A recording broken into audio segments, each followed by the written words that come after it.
In this video I'm heading off on a mini landscape photography road trip, but as you know I like to challenge my photography, so I've left my modern day photography gear at home and instead I'm using a second-hand full frame DSLR setup which costs less than £200. Consider this a quest to find out if gear does really matter.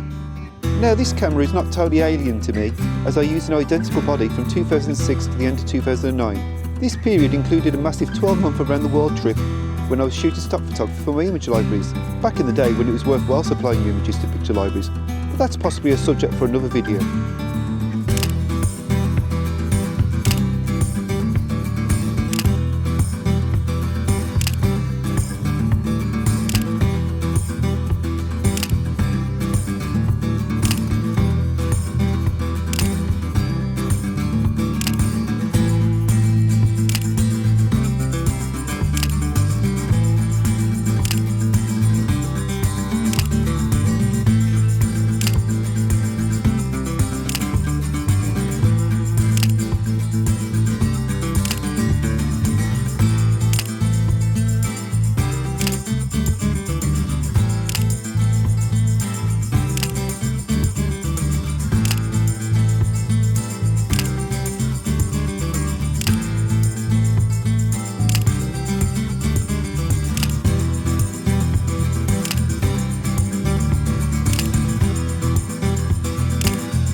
Now the camera in question is the Canon 5D, the Mark I, now referred to as a classic. And you've just seen what it can do in good light when it's got good glass fitted to it. But today the real question is how is it going to behave on the North Yorkshire coast when it's particularly wet and damp? And I'm definitely not using good glass. I've actually got a really cheap 28 to 80mm kit zoom on it. So in the past I've always used like the Canon 24 to 105 f4 L series lens, which was the kit lens at the time, and you know, that was a brilliant piece of glass, and I know that this lens is going to be nowhere near the same sort of performance, and I also know it's not going to be weatherproof in any shape or form, so really this is all a bit of a hit and miss shoot. So I'm going to get it set up and then I'll have a chat with you. So when I got my original 5D, it was a real revelation, because up until that point I'd been using APS-C cropped DSLRs, and so I'd done the transition from film to digital, but I'd also always had that crop factor on all my wides. So when I actually got a full frame camera, it meant all of a sudden I had wide angles available to me again, which was absolutely game changing at the time. But of course a lot has changed with technology since 2006 when I got the original 5D. And I'm so used now to having more megapixels and more dynamic range and aspect ratio crops, which this doesn't have. I've got really accustomed to using a mirrorless system, so even just using a traditional DSLR for me is really alien at the moment. So this to me is basically feels like shooting film in some ways, because modern technology has advanced so much that this is just effectively just a box that records images. So what I'm going to do a long exposure. Now I know for a fact that if I put the filter on now, basically what's going to happen is the camera won't be able to focus. So what I need to do is I actually need to switch to manual focus now and then apply the filter. And just to explain that a little bit better, I've focused, it's beeping, it's focused. I now switch it to manual focus like that. And now I'll put the filter on. So I'm not going to go too crazy for this shot, I'm just going to fit a 6x filter. Of course my lens has now got loads of crud on the front. Of course the danger is now that because I'm now cleaning it, I'm probably moving the focus in. So it's all a bit hit and miss. It's like almost like relearning how to do the whole process. And now as expected, I can't see through the lens at all. So I'm going to put the camera into manual So it's total guesswork. I'm going to start off 15 seconds, F14. I'm on a self timer. It's whirring away. Still writing.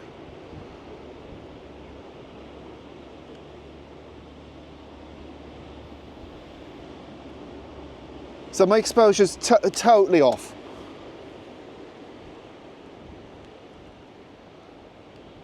So I'm going to go up to F18 and I'm going to drop it down to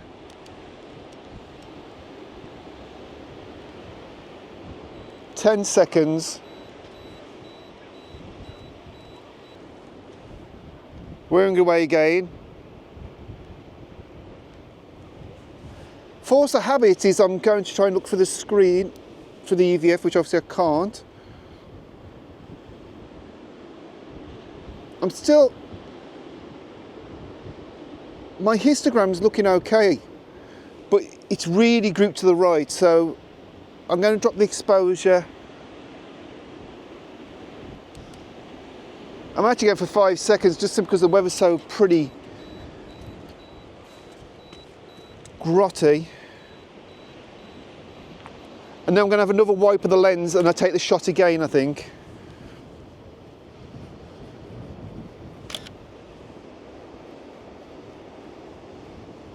Do it again. Fingers crossed.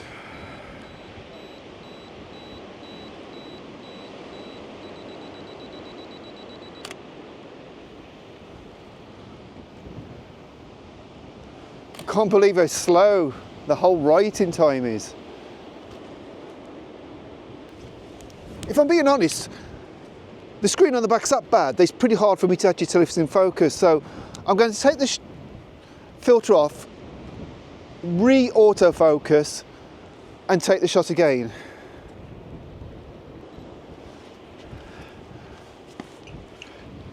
Okay, all good at the moment. I'm very worried though, not the focus. I'm hoping F18 is going to give me enough sort of leeway for being off on my focusing. It should be okay. If anything, I'm going to be introducing diffraction, but hey, let's just get something. It's so slow.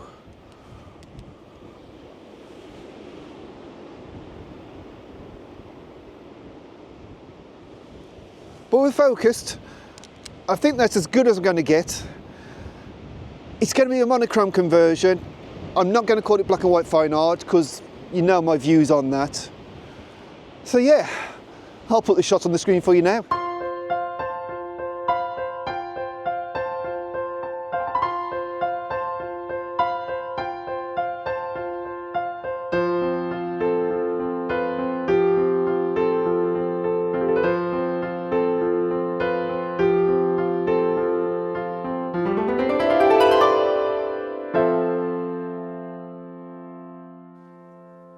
Well, geez, that was a tough shoot. It wasn't the most enjoyable experience I've ever had, but I will say I'm really quite pleased with the final shot. I've cropped it to an 8x10, which I basically to get rid of a bit of rubbish on the side of the frame that perhaps I should have zoomed in more. I don't know, but an 8x10 crops come out quite nice, so I'm pleased with that one. I think it's got quite a nice film-like feeling to the final image actually, so I'm really pleased with it. So let's talk about the camera a little bit more. So the Canon 5D Classic came out in the mid-noughties and it really was the first affordable full-frame camera body. And it sort of really just sort of changed the whole scene of the whole digital photography scene. And I think this is the point when people started moving from film to digital. It had a staggering 12.8 megapixels sensor, which at the time, I know it sounds laughable now, but at the time that was a big sensor. And it's really nicely made. It's always felt good in the hand. I've always enjoyed using this original Classic. I think over time the body's got slightly bigger and bigger, but this was always a nice fit. Now the kit lens it would have come with would have been a lot bigger. It would have been the 24-105 L series lens. As I say, this is an old film camera lens actually, which I'm using on this, so it's not an ideal match to be honest. But I think it's proved by the shot. It can still produce nice results. What's interesting, there's no picture profile on Lightroom. So what I did actually, I chose an EFS lens, which was slightly newer, and that seemed to sort out the problem. So I suspect the optics are pretty much identical. Perhaps not, but it did the job for what we need to do. But yeah, all in all, whilst the shoot wasn't that enjoyable, the actual final shot I think is really quite pleasing. But anyway, the plan now is to basically turn the van around, head south down the coast and go to Staves, where I'm hoping to get the classic Staves viewpoint during the blue hour. And I think that'll be a nice little test for this camera. But yeah, all in all, good start. Right, so I've got to Staves. That was a bit of a sketchy drive at times.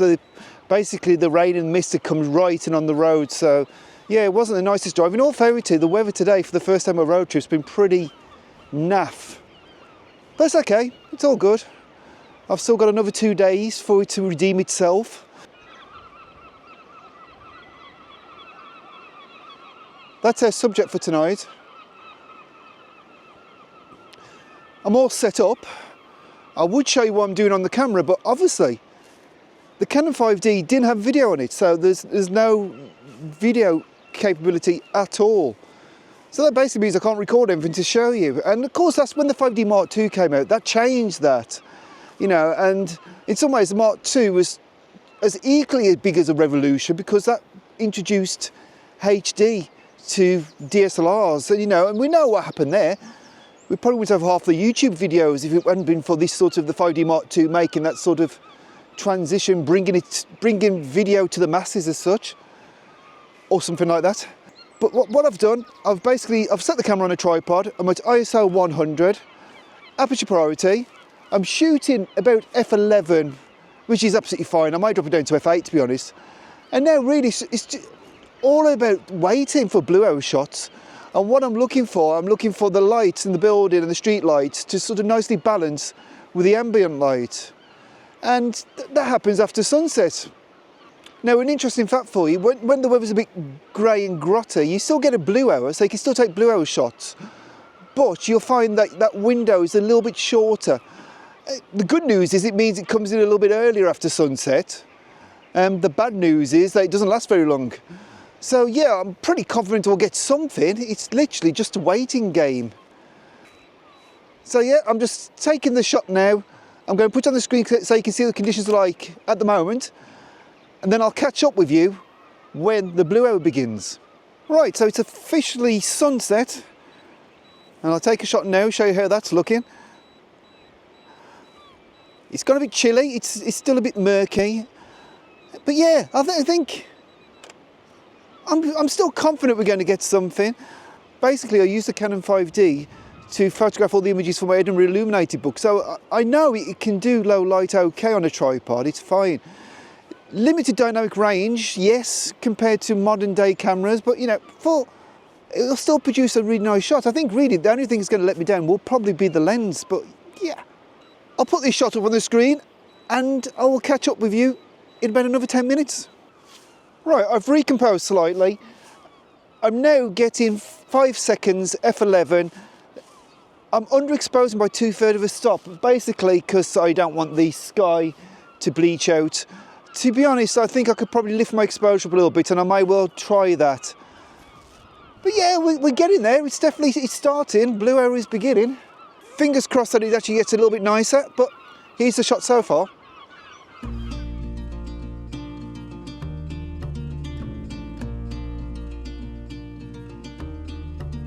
Right, so I think this is the one.